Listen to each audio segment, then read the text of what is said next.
Hello, everyone, and welcome back to another episode of Business Builders. I'm your host, Charles Stannis. Recording videos has never been easier. Everyone has a powerful video camera right in their pocket, their smartphone. And with a little practice, even you, yes you, can start creating great videos, vlogging, or even posting engaging content to your social media pages by just using your smartphone. Which is why today's episode is how to create great videos with just your smartphone. But first, let's meet today's guests. Mike Haley and Dave Cintron from M&M Multimedia. Gentlemen, welcome to the show. Hey, thanks for having us, Charles. It's a pleasure to be on your podcast today and back at SWFL Inc. and helping you guys out, working with you. Thank you. Awesome. So we're super excited, but before we kind of dive in, why don't you guys tell us a little bit about yourselves, who you are, what you do, and what you're all about. Yeah, well, I'm Mike Haley. I'm the owner, operator of M&M Multimedia. Started the company back in 2009. Mainly to make music, which sounds kind of interesting since we're here talking about video, but I was literally in the middle of creating some songs I wrote at another video studio and decided, hey, this is a good thing to be in, very creative, and something that I just kind of fell in love with and helped finance our first little studio down in, what I was telling you earlier, down in North Naples, where I literally had to cut a hole in one office to put the camera in to make sure we had enough depth for the green screen. So whatever works. That's right. How about you, Dave? I'm David Cintron. Been in the industry for quite a while now, working with multiple people throughout Southwest Florida. I would consider myself a multimedia producer. Oh, I see what you did there. Mm-hmm. So, been doing it over 25 years now. I'd say, I've dabbled into so many things, but I think my expertise would be more post-production than anything. But Well, there's definitely a lot of different parts when we talk about making videos. While we were waiting, we were talking about planning, pre-production. So let's kind of start right there. You had mentioned, in your advice, probably one of the most important steps when we talk about, hey, how do I make better videos, whether it's for your blog, your social media page, your website. Planning is probably where someone should start, right? Absolutely. I mean, we always preach the 3 Ps of production, which is pre-production, production, and post-production. So what we've found in our experience, I mean, obviously Dave has a little more than me, but anything else in life, the more we plan in the beginning, two things are going to come out: that a better product and staying on budget and being more economical for you. So if you take a little more time in the beginning to plan everything out, things tend to go smoother in life. So same things follow through all of our video projects. So what really works for you guys? Are we talking just scribbling notes on a sheet of paper? Are we talking more professional, opening up an Excel and having columns with dates, or how does it kind of come about for you guys? Well, I'll start the process. So basically everything starts with the lead coming in, and figuring out what this client needs. And since we're not really a niche, we do all types of productions.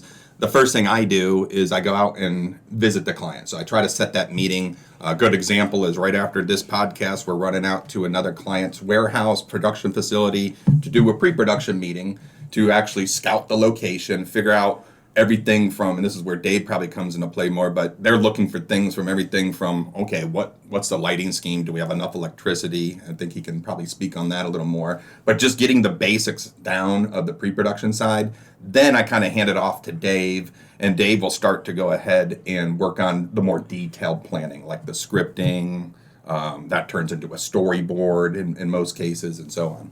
Well, I'm talking about starting out. I always preach the biggest tier on the triangle is pre-production, because not only does it save you time, it also saves you money, because you have whether it's an outline or as detailed as possible. You're not building a 400 page manuscript. Your bullet points would be the best bet. I mean, literally taking 10 to 15 minutes of your time could, make awesome content. So visualizing that process kind of in your head, what's it look like? Where am I starting? Where am I finishing?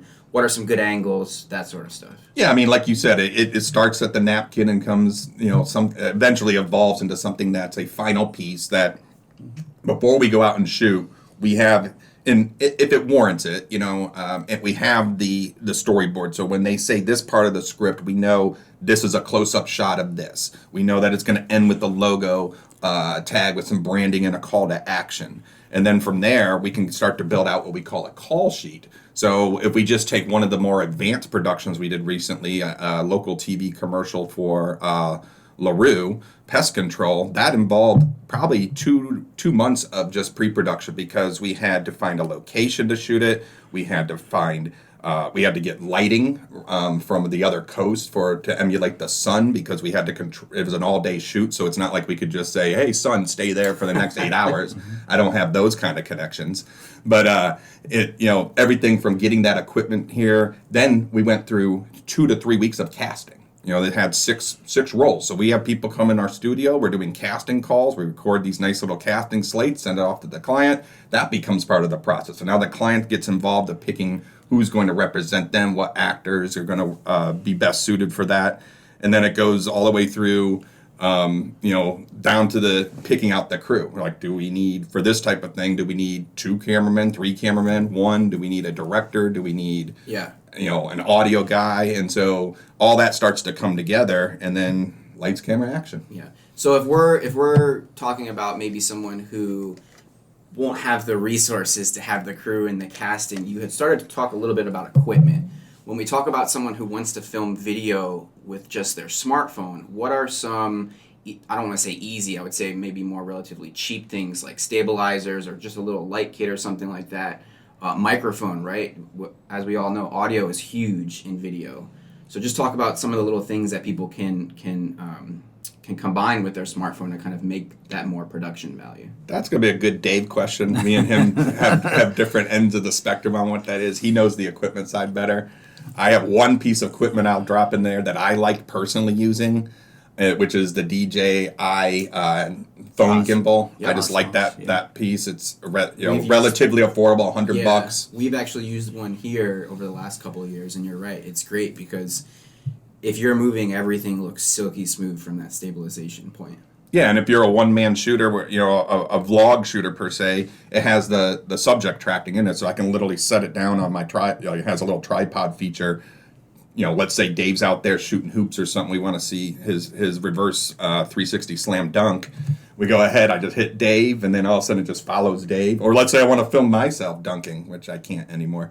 I could just go and shoot it myself, point at me and let it follow me, and kind of be a one-man crew when it comes to shooting with your cell phone or smartphone. But he has all kinds of little gadgets and stuff that he refers to people that are looking to do that. So. I would say it all varies on what you want to do. I mean, if it's more run and gun, I always suggest getting these small little tripod / phone holders, and also obviously a phone holder itself. With definitely look for something that's called a shoe mount. So what the shoe mount does is that you could mount shotgun mics, you can mount onboard lights. So it all varies on what you want to do. So everything kind of attaches on one. Right. Okay. Right. I mean, convenience is the big key, but nowadays with technology now, especially with not plugging, a particular product, but now with the new iPhone 13, the 13 Pro, there's so many things that you probably don't need image stabilizer. You probably don't need, those types of lighting, because you have 3 lenses. We've come a long way. Yeah. On a phone that you could literally shoot micro shots, which basically means that you could film like an ant in focus, and all the way to a wide shot where you have there's 3 variable lenses in there, and software really took over more or less the business per se. Yeah. So let's dive a little bit more into that. I know now, like you had mentioned, with the 3 lenses, I mean, we can film up to like 8K now off a regular iPhone. So talk to me a little bit about the difference of, why should someone shoot 8K versus 1080p, or the one thing I hear a lot is like frame rate, like 30 FPS versus 60 FPS versus what's like beyond that. Like if someone's just starting to kind of make video maybe for their social media, should they be worried about all that? No, absolutely not. It all depends on how you want to deliver your content. I would say the 4Ks and the 8Ks and the 12Ks and the 14Ks of the world, because that's where it's going. It really doesn't matter if you're loading a 4K video on your website, and all of a sudden it takes 5 to 6 minutes to load. It's something that you got to really think about as far as delivering. On resolution. Sometimes resolution could be nice. Other times it all fits within the perimeter of where you're delivering that content to.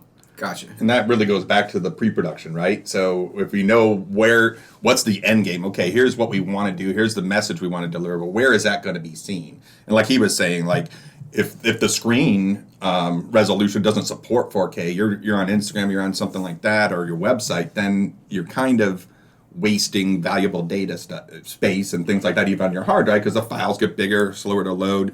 Now, one thing, and hopefully I'm not giving away some tips and tricks. Dave will probably punch me afterwards. But yeah, I think one benefit of shooting in a higher resolution that I've seen, and correct me if I'm wrong, Dave, is sometimes we'll shoot in a higher resolution if we only have a budget for one camera, only have one camera device, so we can punch in sometimes. So that way you can still get a wide shot. But then in post-production, if you're shooting 4K, you can still kind of punch in a little bit, meaning zoom in, frame the shot a little closer. And it's still so clear. it kind of looks like you're getting some more dynamic shots. And it's still clear. You're still getting it at that 1080.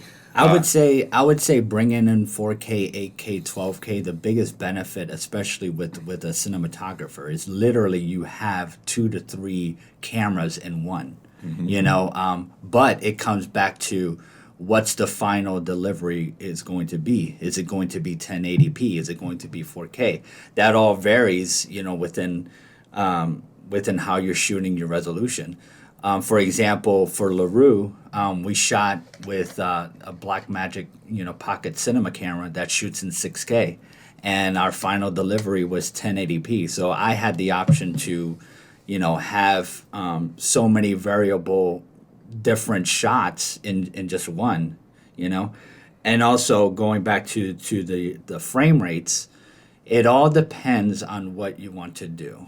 I would say why would somebody shoot in a higher frame rate? Well, technically you're supposed to do higher frame rates for slow motion, for 60 frames per second. If you roll that back at 24p, which is more the native, that's what you're used to when you go to the movie theaters. You see it in 24p, and doing at a higher frame rate, you have that nice slow motion shots. Say, for example, you're doing a sports show and you want to show a highlight or something, highlight reel and all that stuff. That's when you come in with the slow motion of 60p or 120 frames per second. So the higher the number, the slower the image when you play it back at a certain frame rate. So one of the things that I wanted to cover is kind of adding what I would call easier production value to a video, right? Mm-hmm. So you had talked about slow motion. Nowadays, with all these smartphones and all these apps, they've got all these different effects, right? We've got slow motion, you can time lapse, you've got the zooming feature like you talked about, you've got the tracking that we talked about where you can literally click on someone and it follows them around, right? Mm-hmm.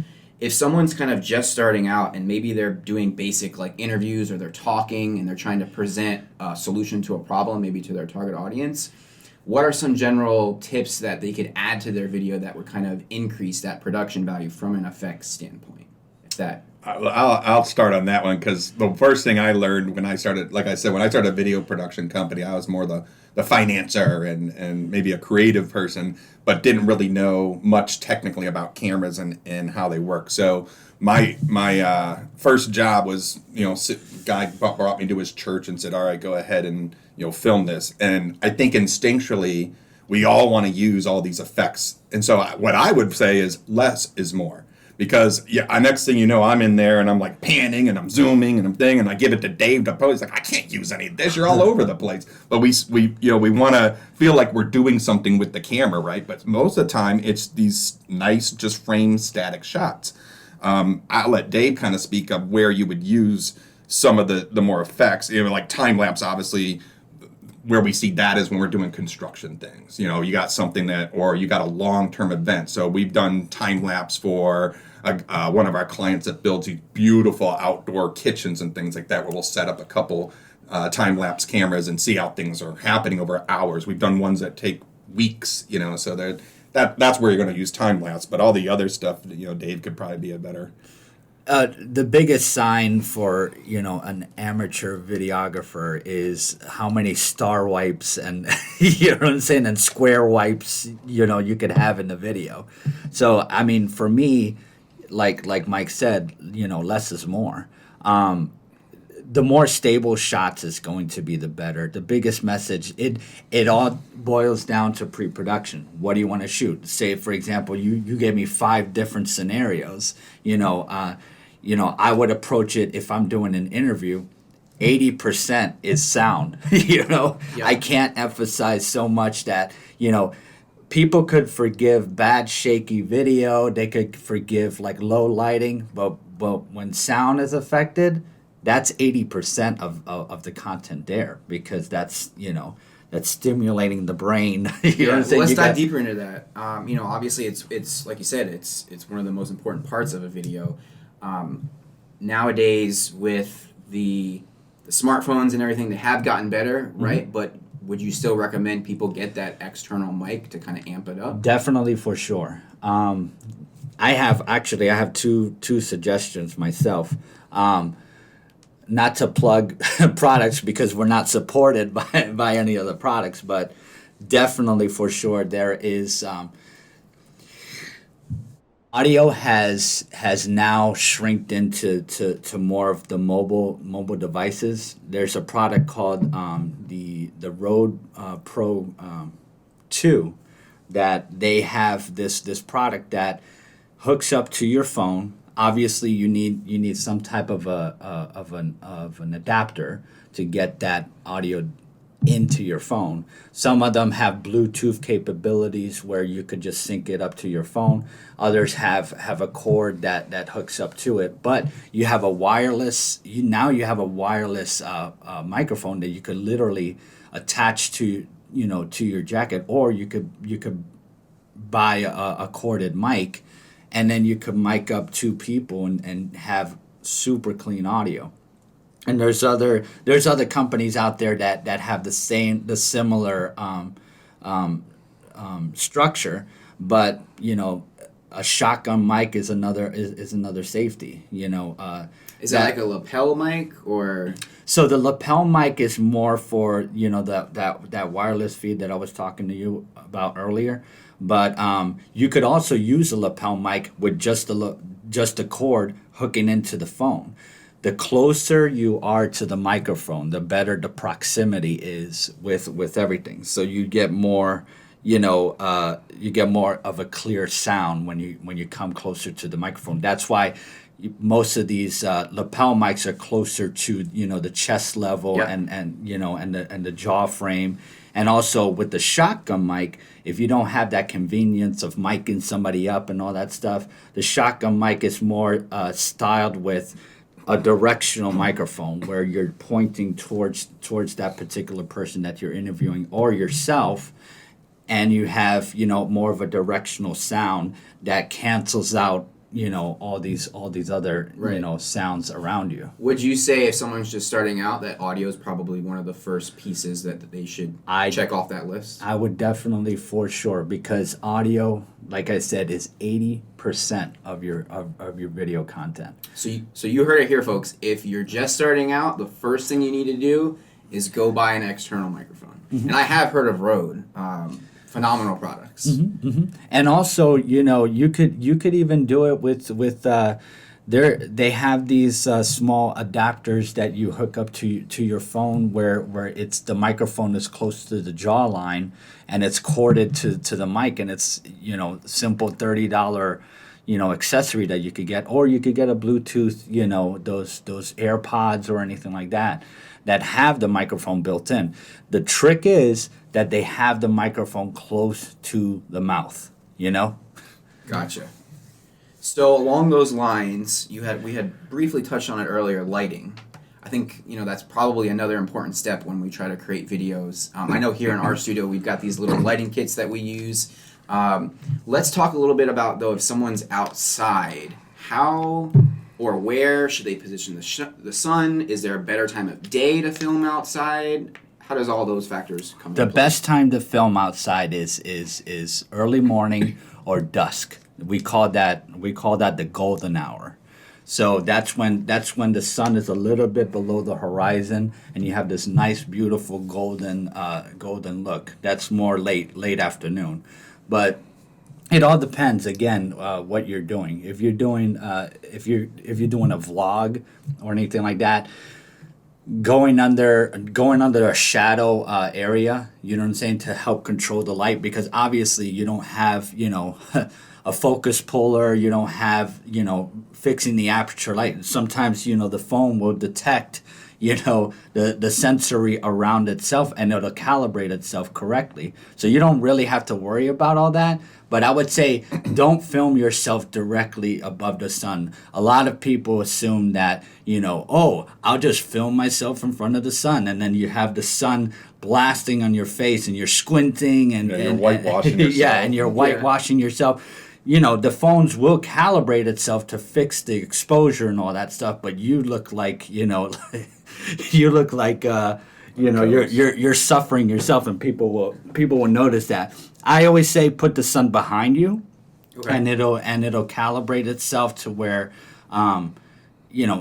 again, it all depends on how you want to structure it, but put the sun behind you. It'll give you a nice glow around edge around yourself, and also make sure that if you want to balance that, go close to maybe a building that has like a white wall, so that light will bounce light, beautiful soft light, across on the wall to you, because you obviously want to balance yourself, because you don't want yourself to be a silhouette. Yeah, no, definitely. And I think one of the biggest misconceptions about shooting outdoors that I had without meeting Dave and understanding it is we all assume it needs to be a nice bright blue non-cloudy sunny day to go shoot this stuff, which can be the case if we're shooting drone stuff and we want to show a beach and stuff like that, or we're doing tourism shots. Yeah, we want to show it sunny, but for the most part, like we did an all-day shoot on a golf course. We were waiting. It was beautiful. We had clouds coming in right at the perfect time, and that cloud it's almost like your diffuser. So clouds can be a very good benefit when shooting outside, as long as it's not raining, obviously. I would say that the target definitely for sure is morning or late afternoon, but never. I would not say never, but try to avoid shooting around 12 to 1. That's when you have those raccoon eyes where you don't see your eye sockets. But I say to myself, and any cinematographer could tell you this, the eyes are the window to your soul.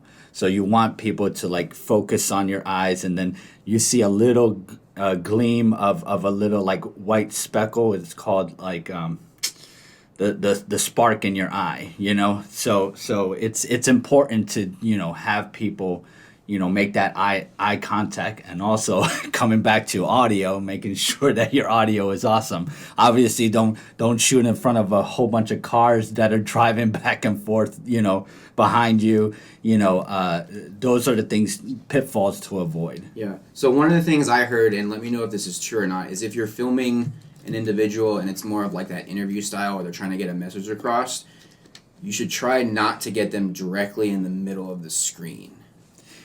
It all varies. Okay. Creatively, it all varies. Obviously, you see a lot of live streams that they're in the middle of the frame because they're addressing the camera directly. So it all depends. So if you're doing an interview, say you want to do an off-camera interview, usually, yes, you have the eye line slightly off to the left or right of the frame where they're talking to the interviewee. Because some people just feel more comfortable with having that one-on-one conversation with that person rather than looking into the lens. I've seen rigs where they have, say, a teleprompter, which is like a glass, mirror in front of the lens, and they're looking directly to the lens. And some people have their face inside the actual teleprompter, and they're having a conversation with that person, either remotely or physically there. So it all varies on how you want to do it. Awesome. And another thing, especially now with social media and the different formats, and when we talk about looking at video, whether it's on your phone, versus on a computer, is filming horizontally versus vertically. So talk a little bit about why This is my favorite. why someone would want to do one way or the other, and maybe what the benefits and cons are for both of the different landscapes. All right, this is where I get to show my age a little bit. So this was always a pet peeve. So we started in 2009, right? Before the advent of social media became really popular, before the advent of all of us becoming our own producers and publishers. And so it would drive me nuts when I would start seeing, all my friends posting photos of it in what I call portrait mode, so straight up and down, or now we call it Instagram mode. And I'm like, God, don't people realize that we watch, everything horizontally? That's what I've been used to. But things changed. We used to watch TV in black and white, and then it was color. We used to watch 4:3. Now it's 16:9 in widescreen. So I had to adapt a little bit, and I was like, you know what, Mike, you get out of your old ways. The world's changing now, and this is the new camera. I mean, this is what this podcast is all about. This is the device. I'm holding an iPhone, by the way, for those that can't see. But this is the device people are going to hold, and whatever comes natural is what people are going to shoot at. And now that we have platforms like Instagram, it only supports that type. So there's times if you're doing a production with your iPhone or a smartphone, you may want to shoot it in both orientations, depending on, again, where we're planning to put this.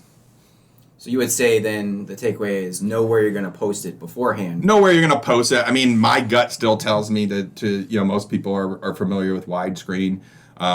We talked about a commercial. Applebee's has a commercial now that was self-generated content through users. You may have seen it where they got all this content from people that are portrait mode. So I know the editor had to figure out a creative way to go ahead and get that on a TV screen that's widescreen. So in there, what they did, and they did it really well, is they took one video, made that the center video, portrait mode, and then they used the other two sides as supporting videos. But your eye's still drawn to the center video, but it doesn't look weird. It doesn't look out of place. Yeah. I think, in my opinion, we have seen the evolution of creating media through a mobile device. Because if you recall, we had those flip phones, and they would flip the phone up or whatnot, and naturally you would hold it like upright. Now with coming in with smart devices, like the BlackBerry, you know what I'm saying, and the iPhones back then, naturally people held it that way. So I think, we had to be forced to, adapt to that media, because back then we only had one frame size, and that's 4:3. So back in the days we had the phones that would shoot 4:3. But now with coming in with media, with shooting in 16:9 and so many different big huge different formats, people just got so naturally used to holding the phone with upright than to the side. So it all varies on the platform, and that's why I think platforms like IGTV and Instagram TikTok. or whatever has just embraced that, because people have been so used to shooting that way that they don't think to just turn the phone the other way. Would you say it's easier to convert it if you're filming one way or the other? And so what I mean by that is, if I'm filming vertical, obviously it's kind of impossible to then turn that horizontal, right? So would you say it's easier if you're not sure to film it in a certain way, because in the end you can kind of go back and tweak it a little bit to make it fit that platform? Here's my tip: shoot it the right way. Landscape, because landscape, because Left to right. Left to right. Yes, left to right. Shoot it the right way, because you have more versatility with that particular content, because you want to have that content distributed throughout so many different platforms. So you have YouTube, you have Facebook, you have LinkedIn, you have Instagram, you have so many different variables. Nowadays, I can't recommend particular softwares, but nowadays they have these softwares to where they will naturally track the center of the frame and frame it to an Instagram post, or frame it to the 4:3 look. So when you go to export it at the end, you just choose Instagram and hit save or whatever, and it's going to create that format for you, basically. Yes, I know that Adobe has that feature to where it will automate the framing to fit a 4:3 frame for Instagram or even TikTok. We haven't even talked about that. So TikTok, embrace the whole what is it? The portrait mode. And Up and down. For yeah, those of you who are up and wondering. down. Up and down.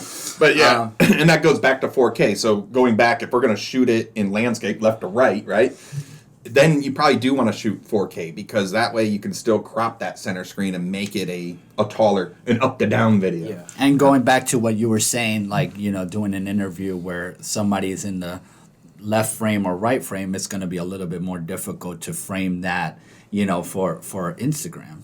So it all boils down to the number one thing, and that's pre-production. Keep going back to that, don't we? That's perfect, because I was going to close, on taking a look at everything that we talked about, and maybe this is the answer, is what's that one piece of advice you would give someone if they're just starting to create videos? Is it pre-production? Pre-production. I will preach that till I die. Pre-production is the biggest key to making great content.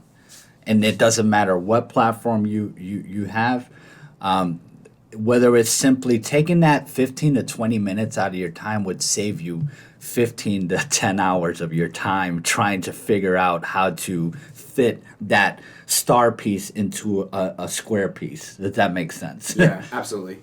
Yeah. Awesome. And then I'd kind of close that out too with my dad was visiting me here for a couple of weeks, and I don't know if anybody's seen the new iPhone 13 commercial, but they're showing people in westerns and jumping off walls and doing all these stuff, and this was all shot cinematography. And my dad goes, "So is that what you guys use to shoot all your videos?" And I tried not to laugh. Not saying there's anything wrong with that, but what we do is a little different.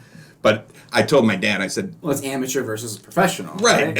And what you're really seeing in that commercial has less to do with the phone itself than it does with lighting, audio, etc. Going back to the things we're about. Yep. Lighting and audio. Because if you got good lighting and audio, you got a good lighting director, we can film with, most cameras and pull off something really impactful. Absolutely. What they don't show you is all the multiple crews to make that make that image look cinematic. Yeah, there's probably 12 people and 12 different iPhones. Absolutely. They shot that with iPhone 13, and I've seen amazing stuff with the iPhone, and also with Android phones, and also with, I could probably dust out an iPhone 1 and probably make that image look cinematic, with the right lighting and audio. Yeah. So it all depends on how you use your equipment, and boils down to pre-production. Awesome. So obviously our takeaway here, pre-production, lighting and audio is definitely the way you want to go if you're looking to kind of create those videos with your smartphone. Thank you so much, gentlemen. If our listeners have any more questions or they want to learn a little bit more about you guys and maybe get in touch, is there a way that they can absolutely. do that? Yeah, we love working with people. We love teaching people. So if you guys have any questions, you can reach out to us online at M&M Multimedia.com. That's all spelled out. Or you can just call us at 239-234-1734. We will be happy to help you at anything. Anybody that's listening to this, we'll go ahead and offer you any advice we have. And if you need help with editing or anything like that, we'll give you a nice Southwest Florida Inc. Discount. Awesome. Well, gentlemen, thank you so much. I'll make sure all of that information is in the description. And thanks for listening. Thank you. Thanks, Charles. If you enjoyed listening to this episode, make sure to click that subscribe button so you never miss another show. Join other professionals looking to grow their business with Southwest Florida Inc. at SWFLinc.com and sign up for a free membership today. Thanks so much for listening to Business Builders. We'll see you next time.